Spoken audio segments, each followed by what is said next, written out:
Mohandas Gandhi, rebel and holy man, was organizing the vast masses of India in an unprecedented resistance movement.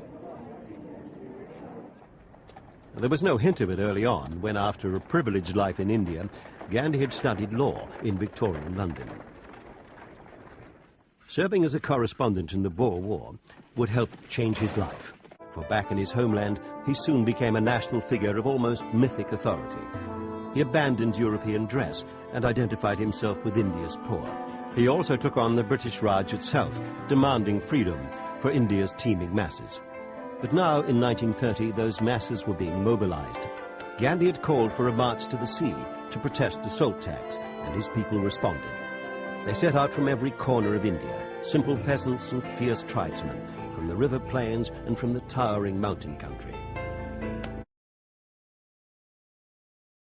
For the poor of India in the early 20th century, even this basic necessity of life, salt, was not a given. It was being heavily taxed by their British rulers. Indians could even be thrown in jail for just making or selling this vital preservative. In 1930, Mahatma Gandhi saw this injustice as the perfect opportunity to practice the kind of passive resistance he called satyagraha. By satyagraha, Gandhi meant truth force. He meant mobilizing the power of truth.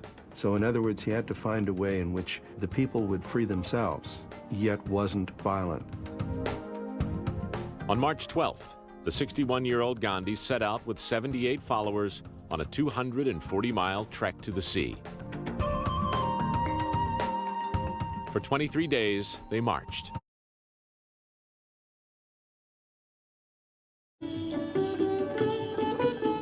Daily, Gandhi tramped about 10 miles.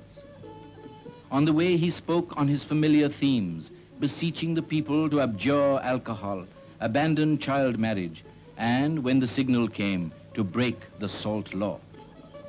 As the procession marched through village after village, the people followed the fortunes of this marching column from day to day. Truth was once again on the march. Never was the wave of patriotism so powerful in the hearts of Indians as it was on this great occasion. The eyes of the world were focused on Gandhi and on Dandi, a small village on the seashore in Gujarat, which was preparing to receive streams of men and women. He issued a warning: those who fear the government will leave. Only those who are prepared for jail going and for receiving bullets should accompany me tomorrow morning. Ultimately, then, you reach the sea, and what's he going to do? He's going to break the law. And sure enough, they go down, and with this wonderful simplicity, they make salt. The law's been broken. Wait a second, you mean British law can be defied? Yes. Soon, people all over India were making their own salt. The authorities responded by imprisoning over 60,000 Indians for this illegal activity, including Gandhi himself. But that too was part of his plan to make the world aware of British oppression.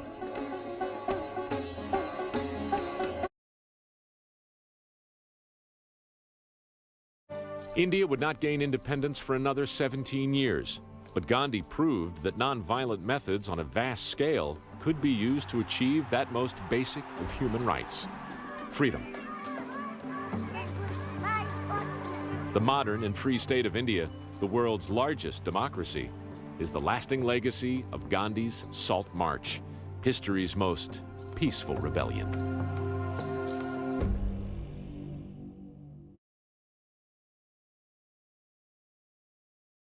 I feel that organized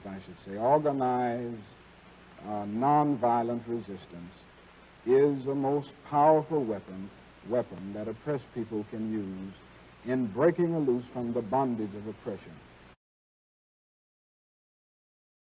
Non-cooperation with evil is as much a moral obligation as is cooperation with good.